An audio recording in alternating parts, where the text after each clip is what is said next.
Hello, my name is Sister Terese McElroy, and I entered the Sisters of Charity of New York on September 8, 1960. I have the pleasure of reading the 7th Pioneer Sister story featuring Sister Mary Jerome Ely, 1810 to 1885, a builder of faith and a mother of the congregation. Mary Ely was born in Baltimore on September 19, 1810, into a household marked by deep resilience and quiet courage. Her mother, Margaret Myers, had famously eloped at 18 with John Ely, a Revolutionary War mail runner. That spirit of determination and devotion was clearly passed down to Mary. Her father's early death and her mother's long illness gave the young Mary responsibilities well beyond her years. It was during this time, while attending Mass and recounting homilies to her ailing mother, that Mary's Catholic faith deepened. Her mother ultimately asked to be received into the church and died shortly afterward. That moment confirmed Mary's sense of divine providence and fortified her religious resolve. At 17, Mary applied to St. Joseph's in Emmitsburg. She was granted entrance in 1827. Her $25 fee was waived in light of her orphan status. She entered with a companion, Miss Eliza Landry, and quickly absorbed the spirit of the valley, developing a special devotion to St. Vincent de Paul. On March 25, 1830, she professed her vows and remained at St. Joseph's until mission to New York in 1831. There she joined Sister Lucy Ignatius Gwynn at St. Peter's on Berkeley Street, a school with a long Catholic history and a swelling Irish immigrant population. In just 3 years, Sister Mary Jerome was appointed sister servant. She was only 24. She flourished in administration, creating catechetical programs not only for children, but also for parents, many of whom, having come from Ireland under British oppression, had received little or no formal religious instruction. She tied her Sunday afternoon religion classes to the liturgical calendar, bringing the rhythm of the church into the heart of the family life.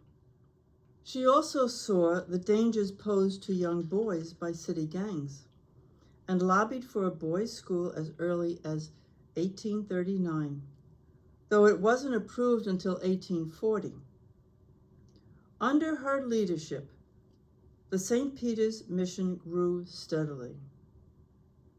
When the church's crumbling structure was condemned, she witnessed Bishop Hughes's strategic effort to preserve it through a clever financial rescue, an experience that taught her how faith and prudence could work hand in hand. Her own encounter with Providence came one morning at the convent. After taking in a dying mother's orphan child, she found herself without the $7 needed for the funeral. That very morning, a mysterious man appeared at the door with an envelope containing exactly $7. Sister Jerome always believed it was St. Joseph himself. As the 1840s advanced, Sister Jerome's world expanded. Under her, sisters at St. Peter's grew in both number and spirit. Yet tensions were building. The conflict between Bishop Hughes and Emmitsburg's leadership over control and vision, particularly surrounding orphan care, reached a boiling point. When Emmitsburg issued a letter in December 1846 instructing sisters to either return or be released from vows, Sister Jerome informed her mission. All but one chose to stay. She was immediately elected procuratrix in the new community and oversaw the renovation and relocation to McGowan's Pass, which became Mount St. Vincent. Throughout 1847, she personally visited the site each day by carriage, supervising construction of the new mother house and academy. In 1849, she accompanied Sister Angela Hughes to Halifax, Nova Scotia, to launch the first foreign mission. Later that year, she became Mistress of Novices, and in December was elected Mother, a role she would hold on and off until 1885. Mother Jerome's leadership was defined by balance. She was firm but fair, deeply spiritual, yet immensely practical. Her letters reveal a woman who could counsel, challenge, and console with equal clarity. "Don't fail to tell your sisters their faults," she once wrote, "but after, be just the same to them as if nothing had happened." She expected willing obedience and prudent independence, advising sister servants to visit classrooms, encourage struggling teachers, and face difficult pastors with tact, but also backbone. She oversaw the expansion of Catholic education throughout the city and was instrumental in establishing equitable stipends for the sisters. She learned hospital administration firsthand during her years at St. Vincent's, managed community finances, and took up her pen to advocate for what would become the Sisters of Charity of New Brunswick.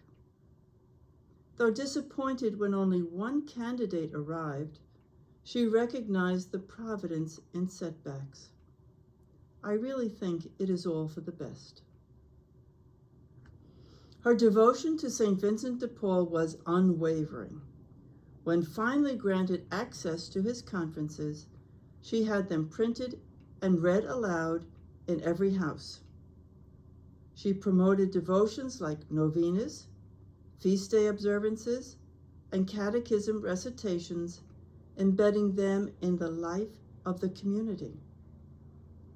She strongly discouraged home visits, viewing them as contrary to the spirit of religious life.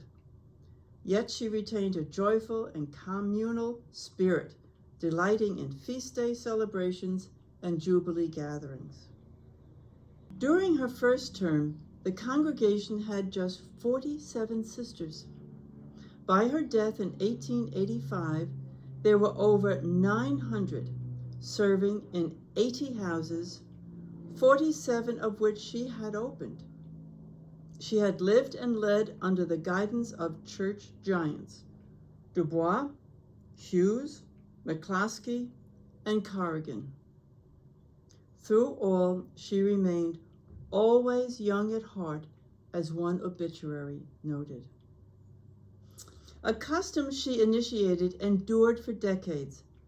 As evening recreation ended, a sister servant would softly say, "Live Jesus," and the others would respond, "Forever in our hearts." In that echo, one hears the legacy of Mother Jerome Ely, a voice of steadfast love, strategic vision, and enduring faith. Thank you for joining me. I hope you'll come back to our YouTube channel to learn more about our other Pioneer Sisters.